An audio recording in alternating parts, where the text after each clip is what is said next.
Good morning. Welcome to the May Sustainability, Housing and Efficiency and Neighborhood Subcommittee meeting. Thank you all for joining us. I am Councilwoman Kate Gallego. I have the pleasure of chairing this subcommittee, and I'm joined by Councilwoman Stark and Councilman Waring, who make up the balance of the subcommittee.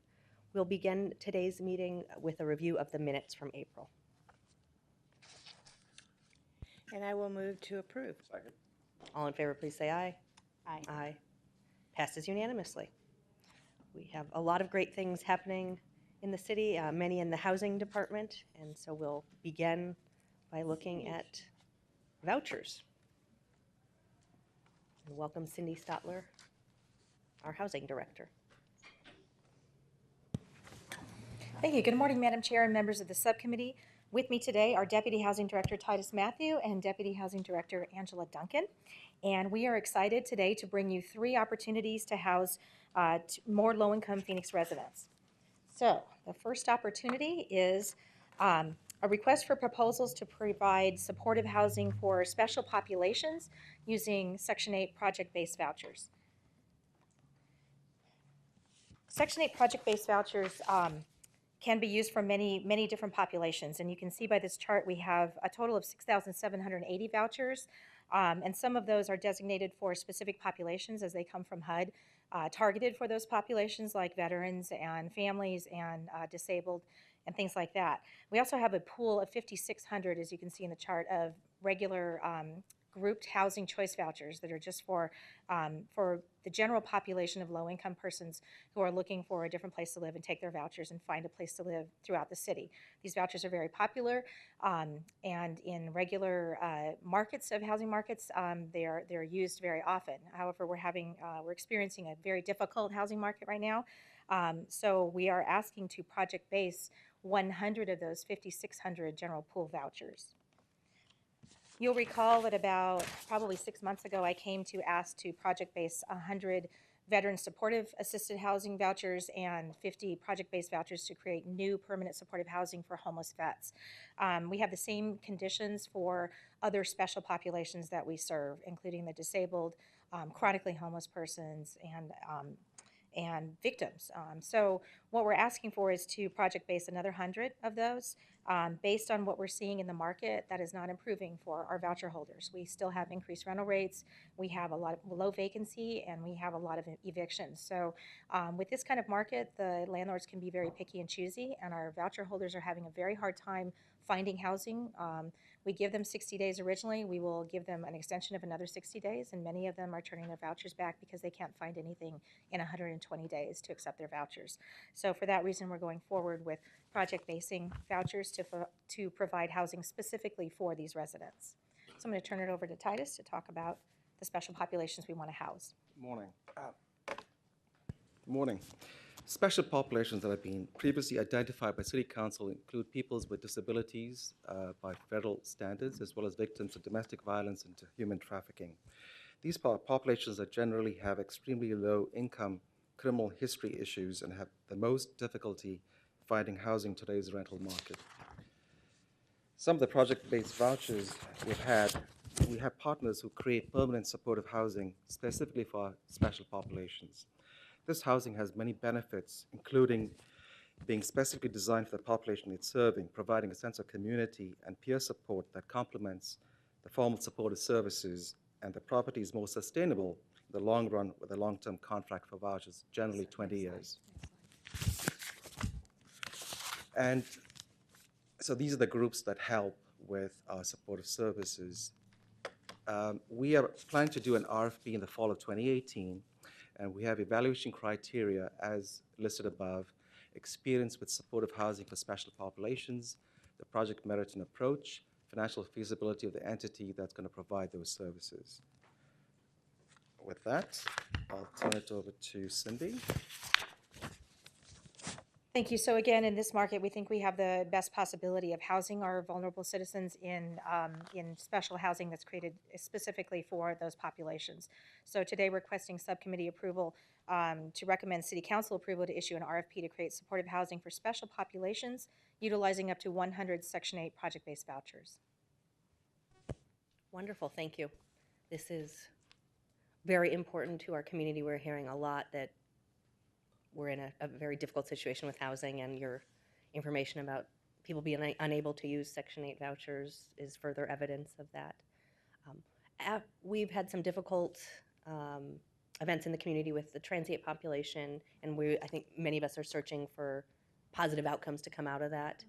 We were approached about whether we could provide more housing for people who have severe mental illness with supportive services. Is that something that would qualify under the persons with disabilities?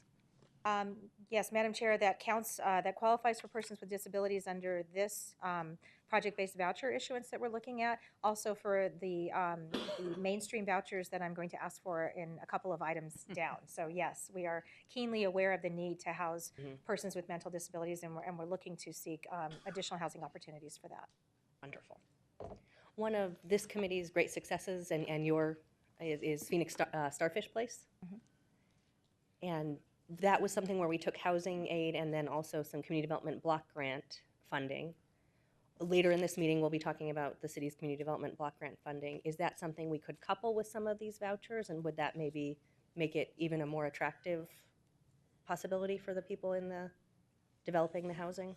Madam Chair, yes, that would be something we could do again, permanent supportive housing requires funding for the casework and the supportive services part of the housing. So our vouchers provide rental assistance to make the housing more sustainable, but there's not another funding stream for the support. So certainly community development block grant funds could be used for the supportive part of permanent supportive housing, yes. Wonderful, because we know some people it's just economic, but there's others who need additional support services, and we don't always have the funding we need. So this meeting gives us an opportunity, and it's something I think we ought to look at. Yes. I think it's important to have diverse communities. Would the people who apply for these vouchers be able to do some mixed income units with the vouchers, or would it need to be all vouchers in? So, Madam Chair, you know, it's up to the property owner applying for the voucher. Some of them have mixed income communities where some are extremely low. Some units are designated as extremely low income, and they could place the project-based vouchers on those units, and then also have affordable and market rate in the same community. It just depends on the applicant. However, I will say if we're looking for permanent supportive housing, generally that whole community or most of the community is targeted for that vulnerable population that we're providing vouchers for. So they can group them together, have a lot of, as Titus was talking about, they have peer support, they have on-site supportive services, as we did at Phoenix Starfish Place, so they can support each other and be in a healing environment together. That's generally what we see in permanent supportive housing. Yeah, I was just going to ask about the evaluation criteria under project merit and approach. Could you kind of describe what you're looking for there, just briefly? Is that part of it, looking at how they would support each other? Yes, so it's going to be a combination of the entity coming forward with all the past experiences of what they've done in the community and to help with the current projects they propose to do. Some of the financial feasibility also has to do with, do they have funding identified for long-term for the supportive services? Again, that is the most difficult part to fund. If we put project-based vouchers on there, those are pretty much forever. You know, the HUD has funded those forever, and they continue to commit to funding project-based vouchers and Section 8 vouchers. That is one of their favorite programs. So we consider that funding fairly permanent. It's the supportive housing funding that's the difficult thing to find. So that's one of the feasibility issues that we score on. The New York Times had a pretty thought-provoking series on several issues related to domestic violence, but it did talk about that there were some victims of domestic violence who just needed to get out, and that was the most important. So in that case, I would think you could have mixed income or more diverse communities, and there may be some families who just want a safe place where there's others who need more supportive services. So I'd certainly be open to allowing the applicants who know their populations better than we do, to have that flexibility.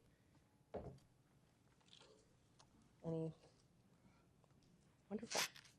We have no cards on the item, so with that, I would entertain a motion. I will move that we recommend to City Council approval to issue an RFP to create the supportive housing. All in favor, please say aye. Aye. Aye. Passes unanimously. Thank you, Madam Chair. Members of the subcommittee, our next item is an exciting new opportunity to create a formal partnership with Maricopa County to provide additional housing for persons with HIV and AIDS. And I will turn it over to Angela to speak to this item.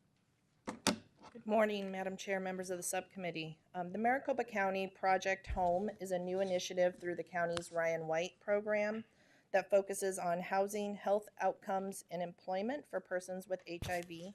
Maricopa County is proposing to provide up to $2.5 million for the next 2.5 years to increase housing services currently provided through the city's HOPWA program. The HOPWA program is a federal entitlement grant that the Housing Department receives from HUD, and these funds must serve individuals who are low income, 80% or below area median income, with HIV/AIDS. And we receive about $2.3 million per year for the HOPWA program. What does HOPWA stand for? Housing Opportunities for Persons with AIDS. Both programs, the Maricopa County program and HOPWA, have similar goals. We want to provide a multi-pronged approach to providing assistance with health and housing that is adjusted to the client's level of need. The city's HOPWA program currently houses about 350 households and provides services such as employment services, housing advocacy, and coordination to over 1,000. This new funding will allow us to house approximately 100 more households per year. In 2017, the Housing Department issued an RFP, request for proposals, for utilizing HOPWA funding, housing referrals, and supportive services. 3 agencies were selected: Southwest Behavioral and Health Services, Phoenix Shanti Group, Area Agency on Aging. We intend to administer the county funding through these existing contracts with amendments to allow for the increased funding amount. By expanding these contracts to include this new funding, it will allow us to more quickly address the needs and our extensive wait lists for housing through the HOPWA program. And the recommendation. So, Madam Chair and members of the subcommittee, with us today is Sharon Boston in the audience from Maricopa County. She is taking the lead from the county on this funding. We're very grateful for her presence and for her gift of this funding. The recommendation is a mouthful, so bear with me here. We are requesting subcommittee recommends City Council approval to enter into an IGA with the Maricopa County Ryan White Part A program to receive up to $2.5 million in grant funds and to disperse the funds for housing-related services by amending and increasing existing service contracts. Nice job, and a great partnership. Any questions or comments? Would entertain a motion on this exciting partnership. So I'll move what Cindy just said. Is that okay? Second. Thank All you. in favor, please say aye. Aye. Passes unanimously. Thank you. Thank you. And Madam Chair and members of the subcommittee, our third item for additional housing is the request to apply for additional vouchers. We had 2 notices of funding availability come out from HUD very recently, but with populations served by 2 programs, so Mainstream program and the Family Unification program. And I'm going to go back to our voucher pie up here. When HUD decides to issue us new vouchers, they usually designate them for certain programs and depending on the need that they're seeing nationwide. So nationwide, they are seeing the need for more Family Unification Program vouchers and offering that up, as well as Mainstream program. And I'll talk about those 2 programs in the next slide, but we currently have 100 Family Unification Program vouchers that we are running and 75 Mainstream vouchers, and all of those are being used at 100% or almost 100%. So the first program I'm going to talk about is Mainstream. Mainstream vouchers are specifically for persons with disabilities or families with a person member that is disabled. So they provide housing and supportive services. These Mainstream vouchers come again with permanent supportive housing or casework services that are provided to the family member that is disabled in this family. The current notice of funding availability, HUD is emphasizing assistance specifically to persons with disabilities that include mental health illness or mental illness who are transitioning out of institutional settings or are at risk of being put into institutional settings, are homeless or at risk of being homeless. So in this way, HUD is recognizing that we have a national problem with mental illness and mentally ill persons becoming homeless or at risk of being homeless. So this is tried to intervene, taking them out of an institutional setting and putting them into a permanent supportive housing setting in order to avoid homelessness. So we have a significant wait list of persons with disabilities right now for these mainstream vouchers, and we believe that we can serve all 250 additional vouchers that we're asking for. In this specific notice of funding application, HUD is also requesting a formal requiring a formal partnership with and leverage resources from the state Medicaid agencies for every public housing authority that is applying.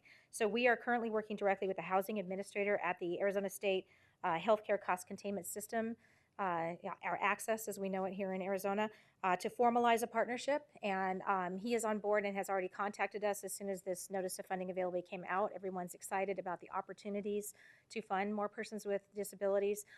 He has a group of agencies that they work with through Access, and he is willing to enter into a memorandum of understanding to help us serve and provide services for the persons we're housing under these vouchers. So the next notice of funding application that came out was a family unification program, and this is a program that we work directly with the Arizona Department of Child Safety on, and it's for 3 designations. One is families that require housing in order to avoid children being placed outside of the family. So many families are in substandard housing or not in a house where they can show that the child will be safe. So we provide a voucher for those families. A recommendation or referral comes from DCS or Department of Child Safety, and we provide them a voucher to find appropriate housing to keep the family together. We also provide vouchers for youth who are age 18 to 24 who are aging out of the foster care system and have nowhere to go. In addition to that, we provide vouchers for youth age 16 and older who are homeless or at risk of homeless coming out of the foster care system. So basically runaways that we have found that are homeless. Again, all of these referrals generally come from the Department of Child Safety, and we're trying to keep these children housed, and then we pretty much very much emphasize the family self-sufficiency program and get them in there because we can keep them longer on the voucher if they enter that program. So as I stated earlier, this notice of funding application requires a formal memorandum of understanding with the Arizona Department of Child Safety. We already have that going for our current FUP voucher. We call it a FUP program, Family Unification Vouchers. We now have to also enter into a formal MOU with the Maricopa Continuum of Care, the COC. And this is HUD's attempt to coordinate the services for youth homelessness.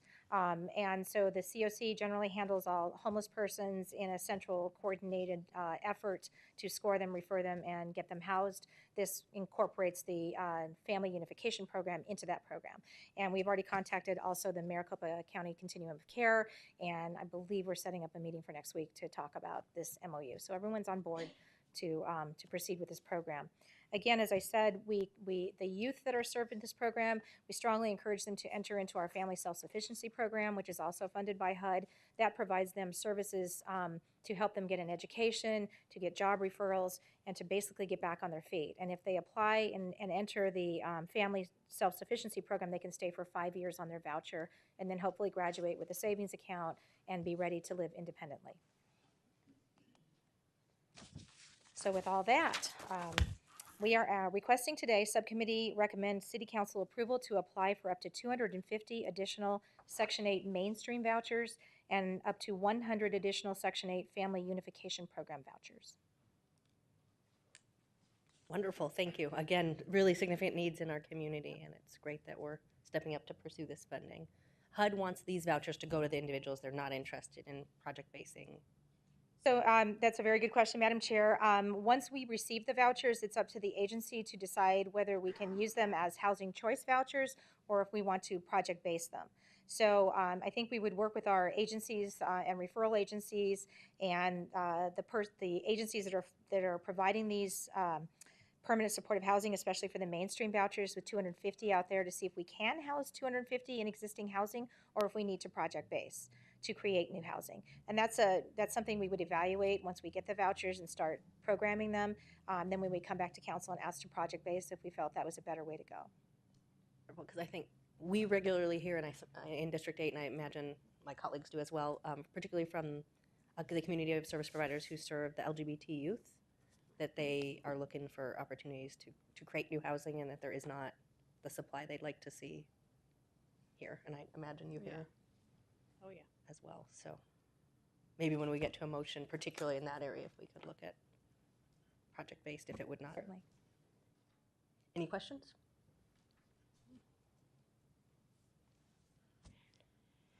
So I'd be happy to make the motion, and that would be to request the subcommittee to recommend, that we recommend to City Council approval for applying for up to 250 additional Section 8 mainstream vouchers and up to 100 additional Section 8 family unification program vouchers with some emphasis on youth in the LGBT community.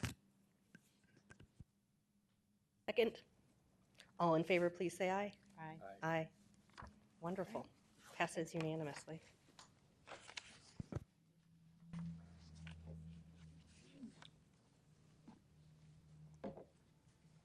Welcome our Neighborhood Services Director, Chris Hallett, up to talk about allocating some federal funding. And we have good news. Yes, good morning, Madam Chair, members of the subcommittee.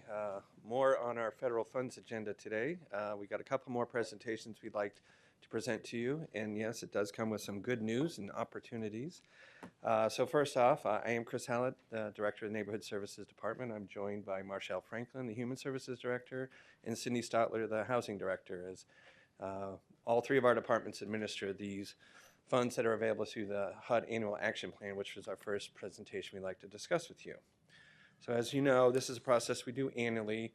We have to submit a plan to HUD, and this year's deadline is June 29th on how we plan to spend our formula-based entitlement funds that we receive each year. This is a process that relates to our 5-year plan that was adopted back in 2015 and covers 5 years of planning efforts through the 2020 year.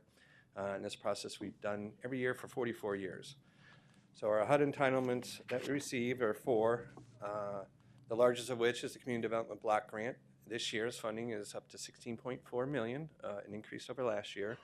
And it's administered by the Neighborhood Services Department, where we provide housing rehabilitation, infrastructure enhancement, neighborhood revitalization, economic development, and there's a 15% set aside for public services that are allowed within this funding source. Additionally, and all these funds serve the low to moderate income communities. Our home investment partnerships is being funded at $5.8 million this year. That's administered by Cindy in the Housing Department and provides affordable housing development and special needs housing for those in the low to moderate benefit category. We also have, as discussed earlier today, housing opportunities for persons with AIDS. That housing also administers about $2.4 million, providing housing, social services for persons with AIDS or HIV. And lastly, our Emergency Solutions Grant that Marshall and the Human Services Department administers, $1.3 million, providing homeless services, outreach, rehousing, and emergency shelter. Now the process is a year-long process. It started back in June of last year where we outlined the process. We brought it to the subcommittee to kick off and the formal, and then we heavy on public comment throughout the year, the first of which was a kickoff period. August 30th, we had a public hearing. Followed by outreach to residents, nonprofit agencies, neighborhood associations through emails and social media. And then we culminate here at the end of the year when we have to prepare the plan. So we require to have the plan, the draft plan available for public comment. That opened April 30th, will conclude June 1st. We had our last public hearing on May 9th. All the input we received year to date is incorporated into the plan that's out for draft and being prepared for submittal. Upon recommendation from the subcommittee this morning, we go to the June 6th formal for council approval in order to be able to submit the plan by June 29th. This slide culminates the series of input categories that we received throughout the year. There has been noted increased a number of community members who noted homelessness as a major issue, as well as council. It was evident in many of the budget hearings this last cycle. So there are some opportunities as And speaking of those opportunities, because we have new opportunities with increased funding, we ask that we're going to push the action of this one to the back of the second presentation so we can have decisions made, if that's. We go back to the other slide. Can I ask a question? Yes, Okay, Councilwoman. great. Crime prevention, is that about environmental design, or what was? Again, it could take well, these are input, so it really depends on the comment of the provider, but a lot of times it could be through design elements. Again, these would have to be through public services or any bricks and mortar increase. As long as it serves the low to moderate populations, Okay. we'd be able to entertain All it. right. And there are some crime prevention elements on some of the public facilities we'll be discussing on Okay, the next thank you. presentation. So if there are no other questions on the annual action plan portion, and you'll still have chance because the action will be at the end of the next presentation. If not, we'll proceed with that presentation queued up.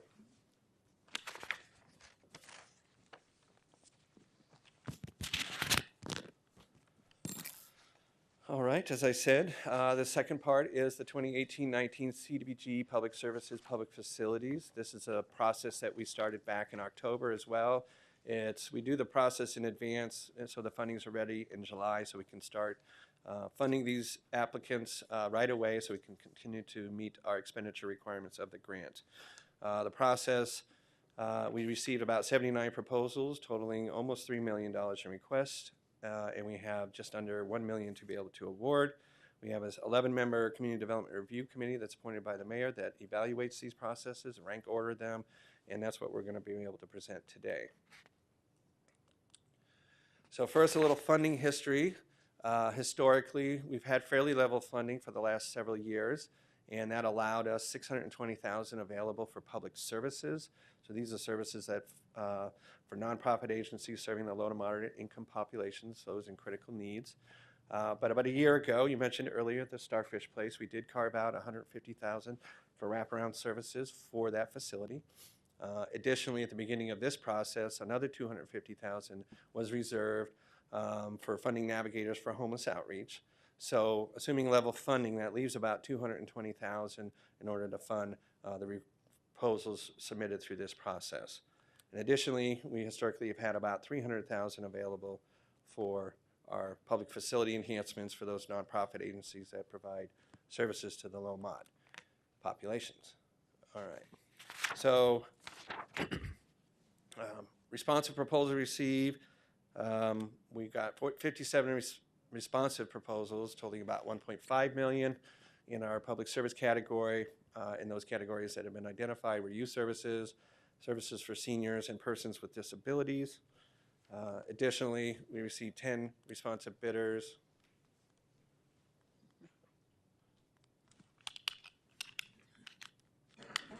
For public facilities to the tune of $1.3 million.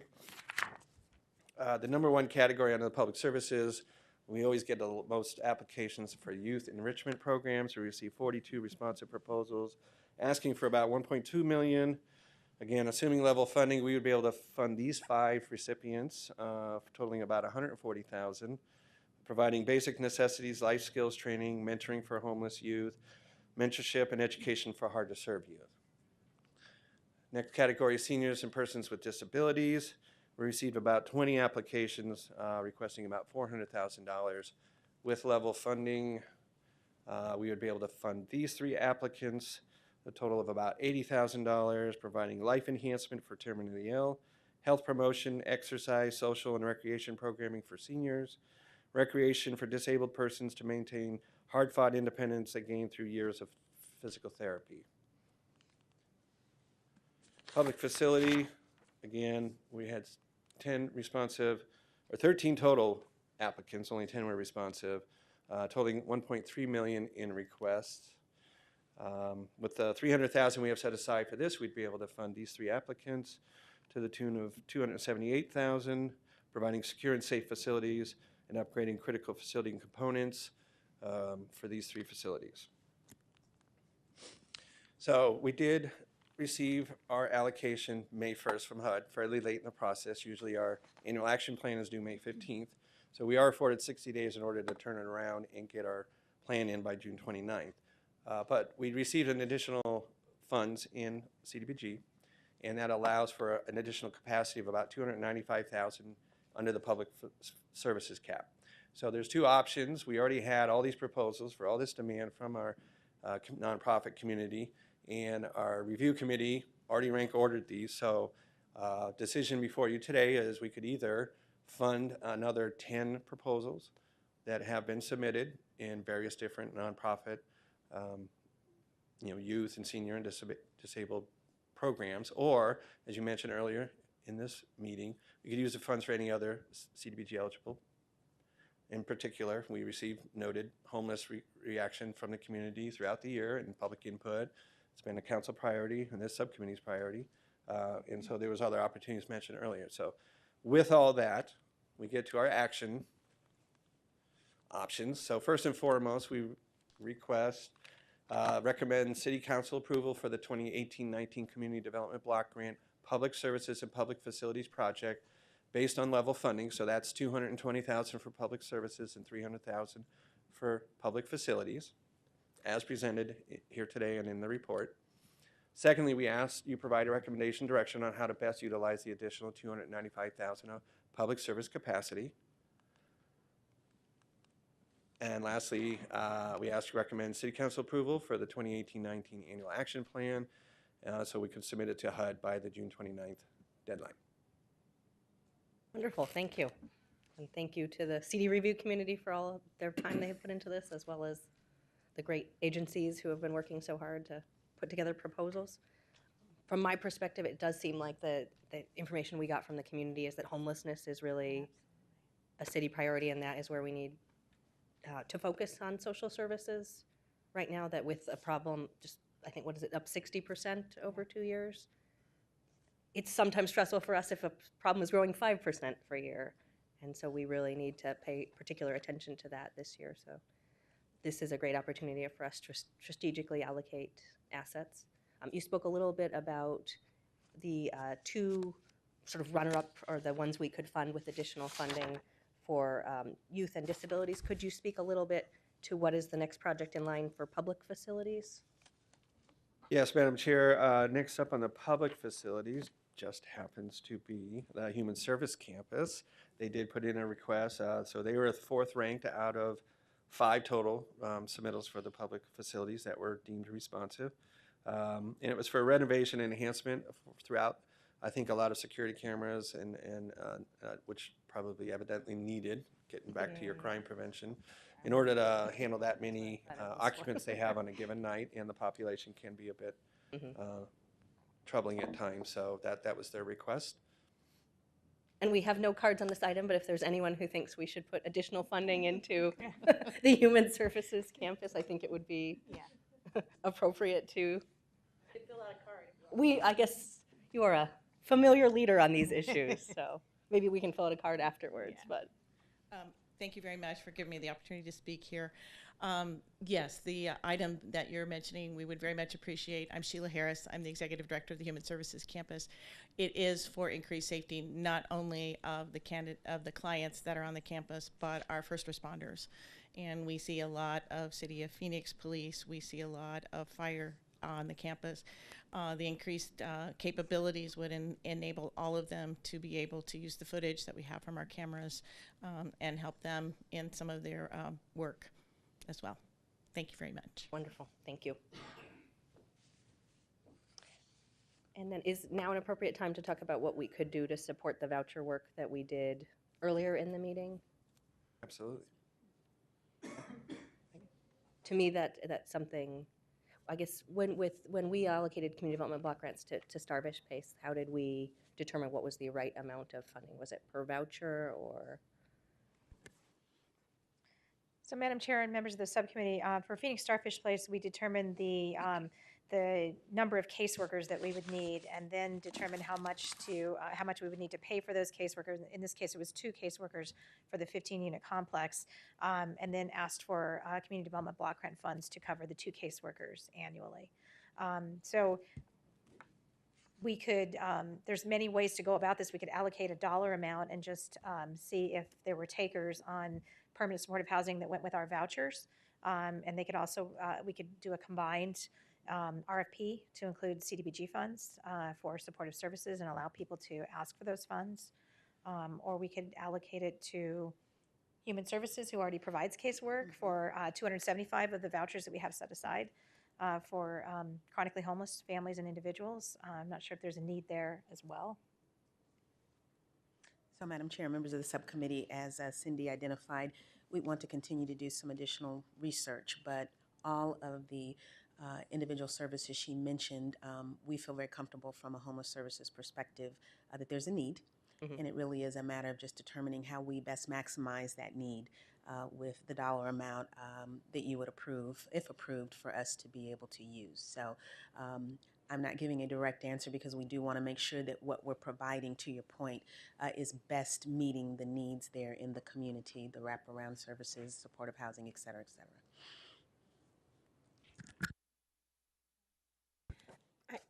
That's the direction I'd like to take, Madam Chair. I think because of all the issues we've been hearing from our constituents with regards to homelessness and transient, that I think we need to try to reach out and help provide more services.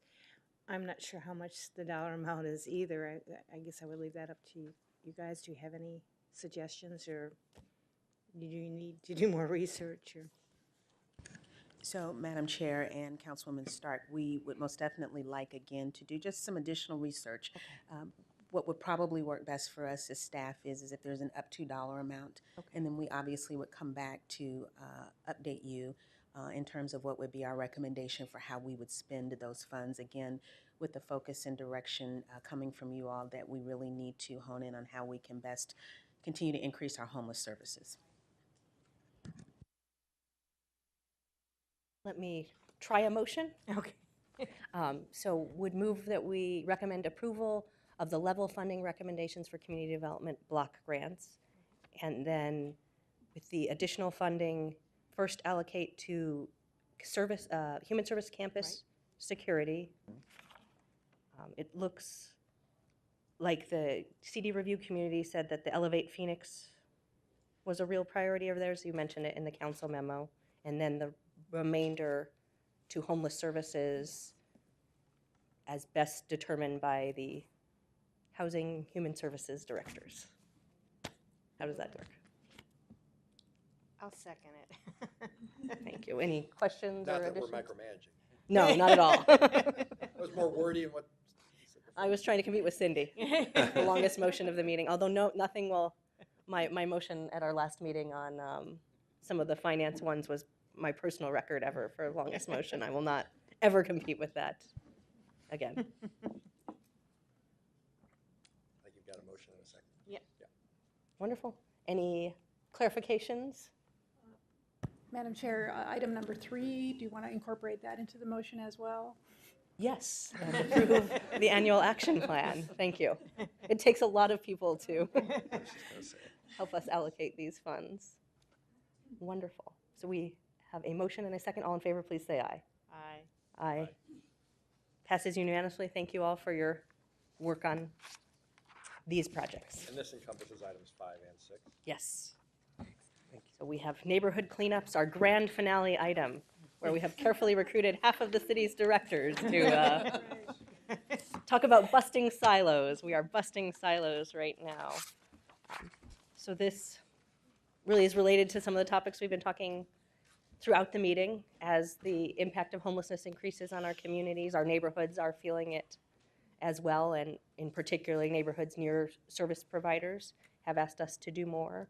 And so this is a first step, and certainly not complete, but trying to move forward, and a great partnership across. Yes, Madam Chair.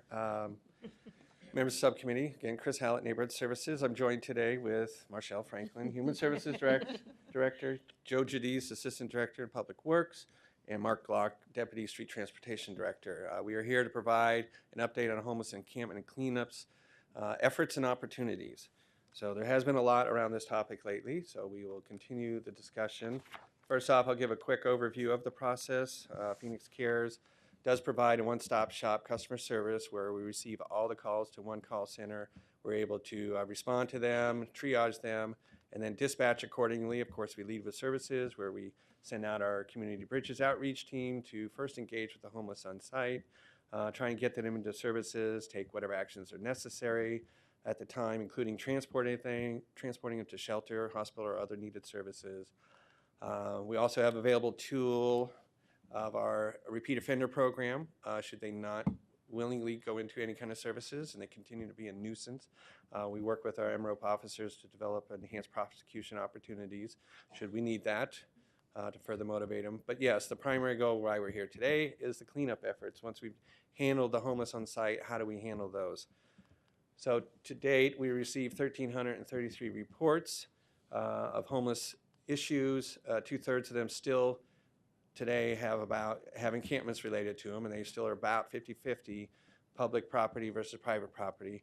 Neighborhood Services handles the private property encampments, works with the private property owners, but the heavy lifting goes with our Public Works Department, Street Transportation, to handle the publicly owned property, and they're using existing resources and able to do that. Yes. Councilman Waring has a question? Well, I didn't mean to interrupt your flow, but it's to this point. So the private property versus public property, is public property defined as city public property? Because we have, in my district, state trust land, and we can't just go in willy-nilly and clean it up, but there have been pretty big encampments, pretty embedded encampments there. So where does that fall in the 407 versus 433? Yes, Madam Chair, Councilman Waring. Public property is publicly owned. It could be a city or any other government agency. However, we don't clean other government agencies. We have to work with them.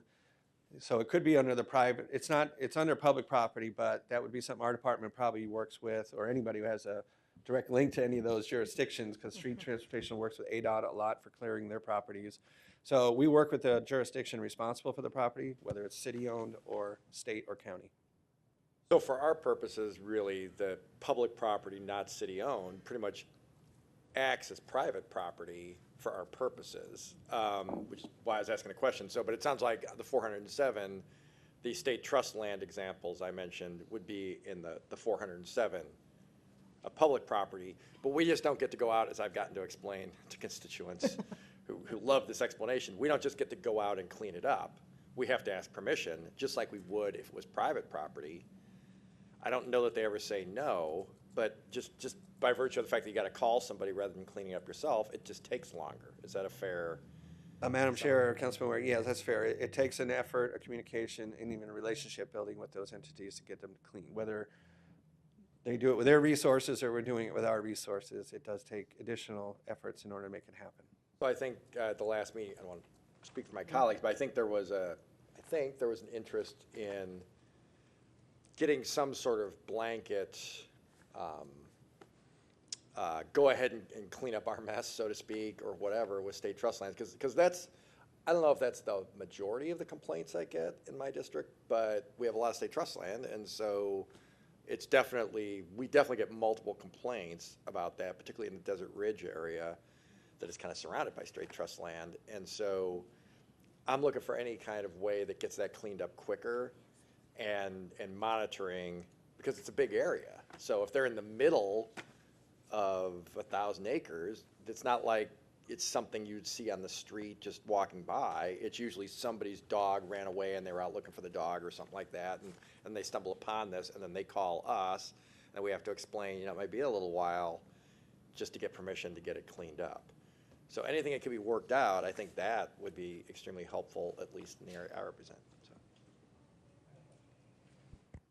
Madam Chair, Councilman Waring, Joe Giudice, Assistant Director in Public Works. I think we can certainly talk to the State Land Department about the possibility of some arrangement, if they're not able to be responsive in cleaning up more rapidly, if we could participate and they compensate us for that service of some sort. I don't want to make a commitment until I know the level, because as it is, we're already strained a little bit, but I hear the challenge, and certainly we have some capacity to assist. I think we can certainly explore that.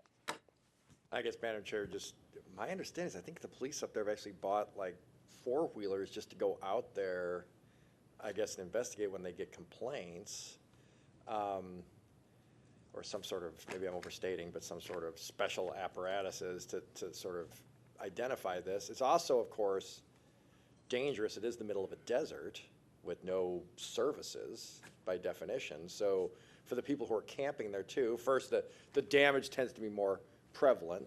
Second, it's nice, at least for the moment, until it gets developed, nice pristine desert. Why screw that up? But people could die out there too. A lot easier than perhaps they would, right in the middle of the urban area. So for a whole host of reasons, I just think, as Joe suggested, that's something I would certainly like to see happen, and sooner rather than later, before there's some potentially avoidable tragedy. And could we talk a little bit about how we coordinate with ADOT? Because we have a lot of frontage roads, same problem, I-17, I-10.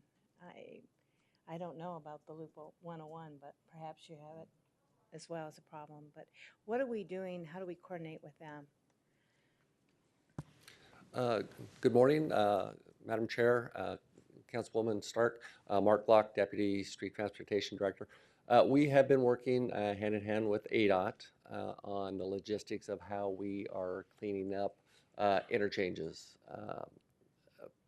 2 months ago, the city took it upon their own due to the number of calls we were receiving, and we went out and cleaned each one of the interchanges along I-17 and along I-10 with the agreement with ADOT that we were sitting down to capture a vision of what it's going to take to clean those areas, who's responsible for those areas, and we are in the discussions with ADOT, and we're also discussing with the county. We have not been engaged with state land that I'm aware of, but we can definitely get in contact with state land. There's a lot of area up there, and understand. I lived up in that area for a number of years, so understand the challenges with that. We had an issue in my district where we needed more security investments at the state hospital, and we, led by John Wayne in our government affairs, were able to work with the state, the department, and advocate for them to get the funding they already knew they needed. I suspect in this case, ADOT is already aware they need additional funding, and state trust land as well. And so sometimes if we can support and say there really is a need for this, it's a good partnership, and they finally get the attention they need. So that could be a potential model to make sure they get the funding they need, and we're able to address the problem in a way that's fiscally responsible for Phoenix taxpayers as well. Wonderful, thank you. Well, that was a very useful exploration, so we will turn it back to I've Joe never been called Judice. useful before. If that was directed at me, I feel so validated. It's quite a day. Yeah, that's exciting stuff. All right, Madam Chair, subcommittee members. So how timely that question came up, because these problems don't follow jurisdictional boundaries as easily as we would love them to. Building on that discussion about public and private properties, with respect to the public properties that we are taking responsibility for cleaning up at the city, bless you. Excuse me, sorry about that.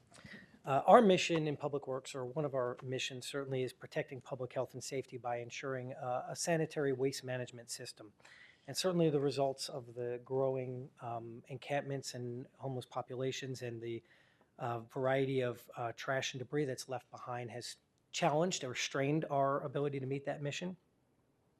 So we do a determination on what type of public property the encampments are on, so we can respond to those accordingly. In the example of an encampment on a park property, the Parks Department is taking the lead in responding to those. In all the alleys, the city alleys, the Public Works Department is taking the lead in responding on those. And then Streets is handling right-of-way, things that are city-owned, as well as stormwater conveyance channels and things like that. And clearly we have some work to do working with some other jurisdictions and making sure that those are being handled as well.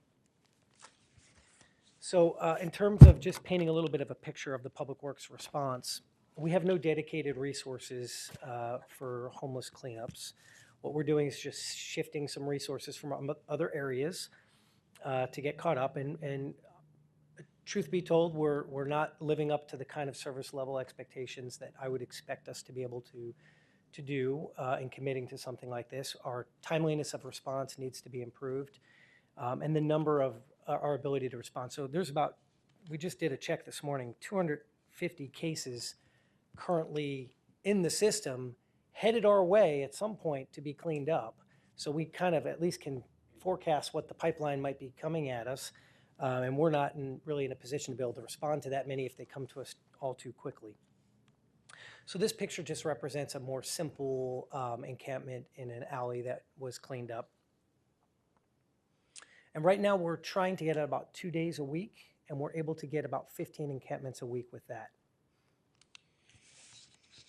This is another visual of an encampment in an alley.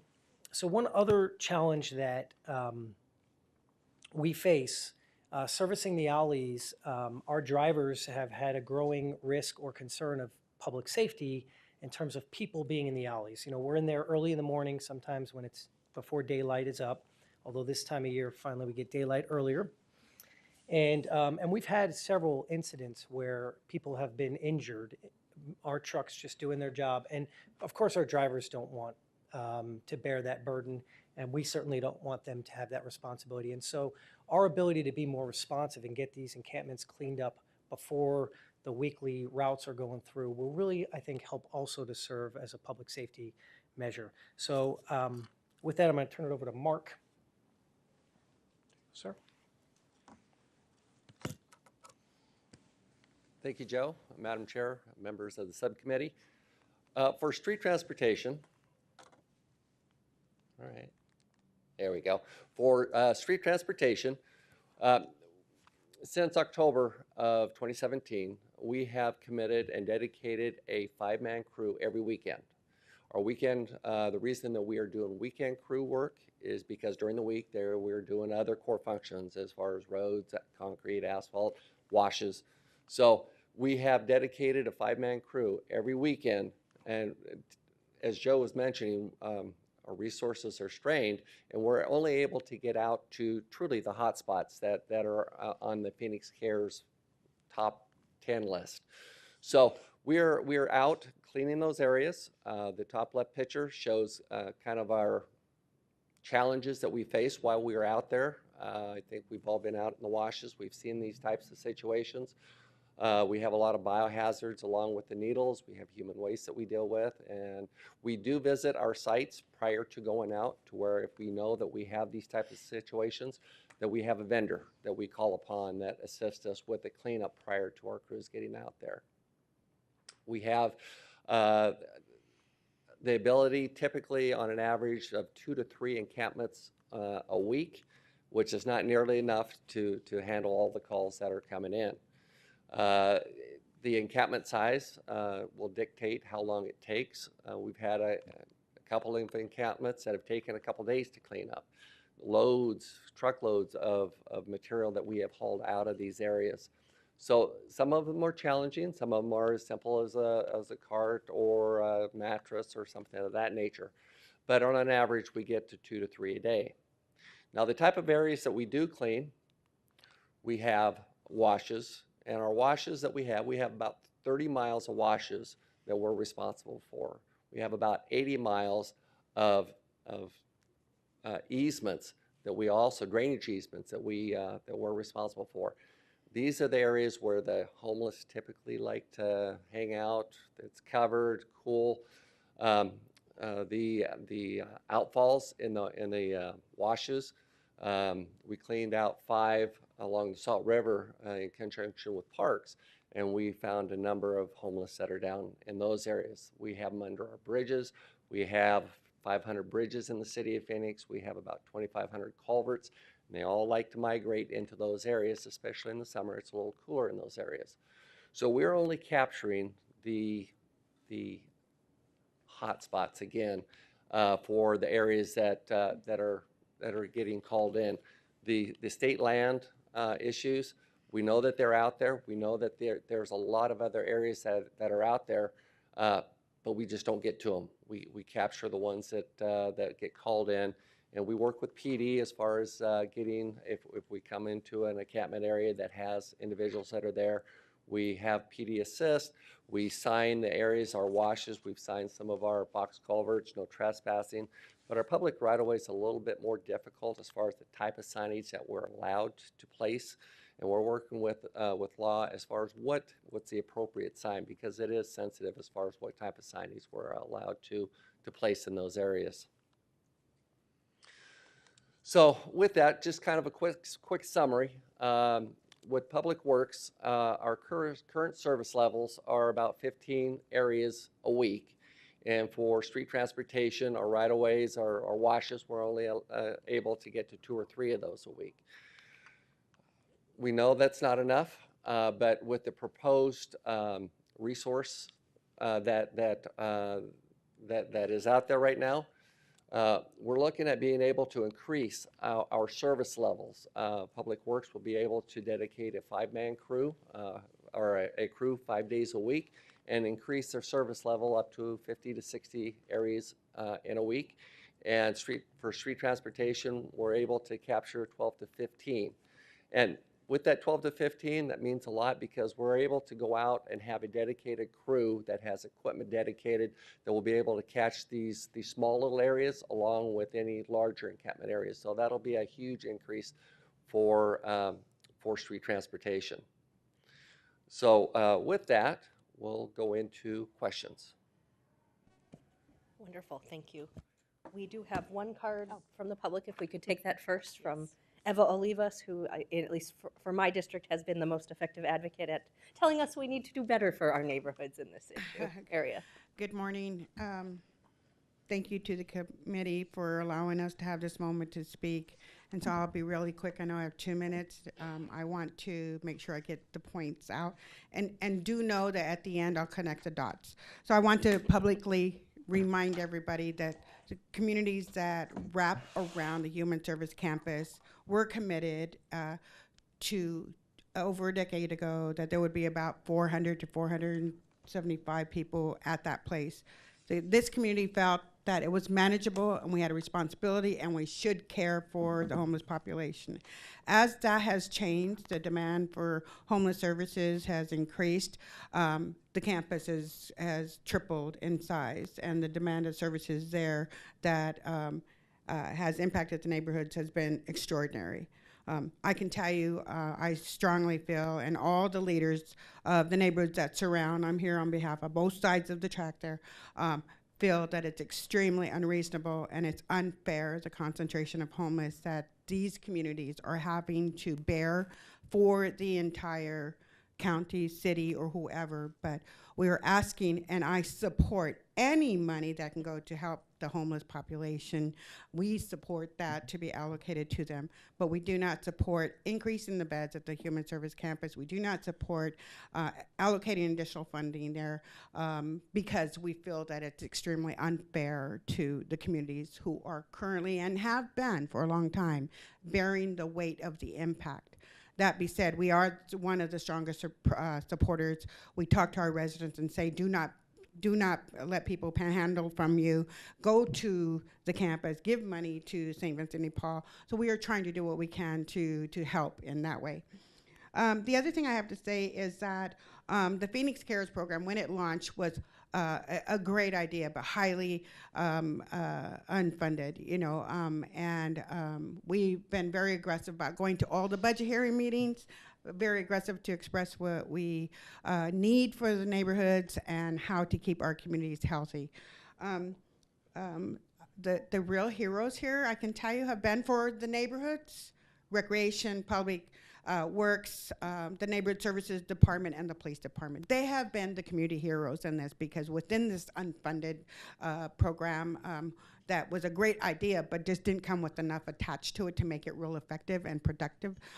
They have been the people who've been brainstorming within their departments, trying to make something work, trying to make something better with what they have. And we cannot tell you how we appreciate that type of support.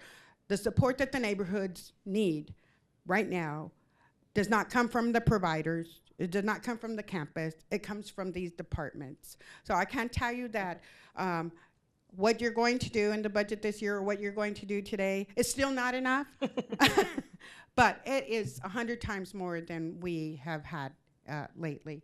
And the other thing is that, I want to remind you that we did hold Impact of the Homeless gathering at Indiansdale Park in August of 2017. There were 88 neighborhoods from across the city represented there, primarily from District 7 and 8. But I can tell you, one of the things that came out of that, one of the recommendations that came from the residents of your city was that if you are going to give money for homeless services to anyone, what are you going to require from them in that proposal that asks for a community mitigation plan? How are they going to, what are they going to do with the neighborhoods around those services that will help mitigate some of the impact of the homeless prior to?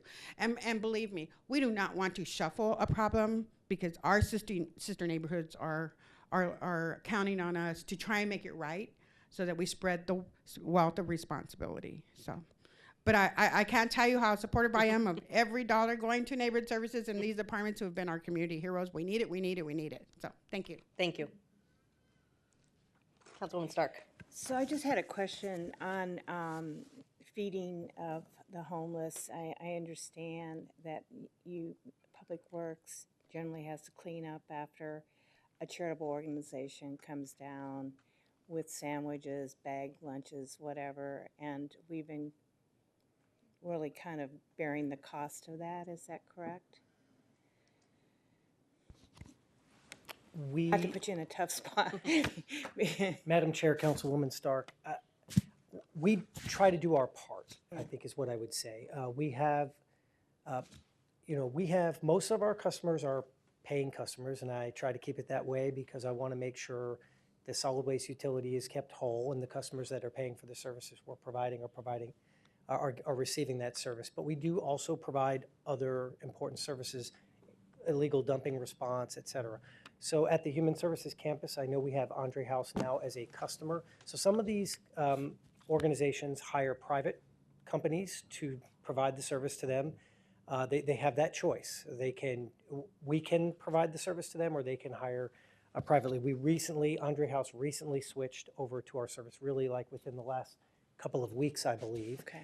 And so we are providing service to them, and we do provide service above and beyond, I think, what a traditional service would be.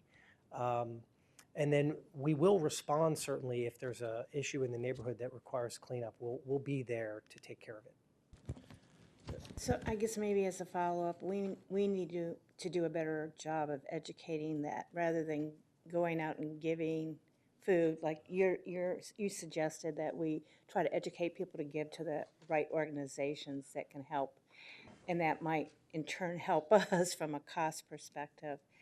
And perhaps we need to lean on the county a little bit because they have the environmental services and the food component. And maybe as a council, we should probably chat with the Board of Supervisors about getting some additional help from them as well. So yes, Madam Chair, Councilwoman Stark, we actually are working very closely with the Human Service Campus and all the providers on there and in the surrounding area. There is an education campaign that the county has been working with, in addition with the Human Service Campus employees, on street feeding in particular. They have been successful in even getting some of them to come onto their campus. So we've seen some dips, and just talking with Sheila this morning, it's coming back up. Just like everywhere when it relates to homelessness, if we don't have dedicated resources working them constantly, they're gonna spiral out of control. And so that's part and parcel why we're here today, is the more we can put towards this in a consistent approach, collaboratively with all our stakeholders, we're seeing some successes. Street feeding is not illegal, but it can be done illegally. And so there is an education component, but if they do it right, we can't prohibit it. But we can encourage them to clean up after themselves. And so perhaps maybe we need to work closer with the Board of Supervisors and working with their departments that have some enforcement ability as well. So it's kind of a team approach. It can't just be the city of Phoenix. Thank you. That makes a lot of sense. Yes. Any questions? Well, thank you for working across departments and really addressing this. We're trying to be creative and leverage resources, and we appreciate that partnership. There's some pretty scary photos in this. I think the Streets Department and Mark won the case, but With the needles. With the needles. But a reminder that our employees are also at a fair amount of risk when they're out there, and so thank you for making sure they get the training that they need, and understanding of what we can and cannot legally do. And please give them our thanks for doing this very hard work. Wonderful.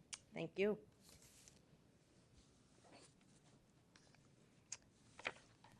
With that, we will start looking to our June agenda. Are there any requests for additional agenda items for June? And with that, we are adjourned. Thank you.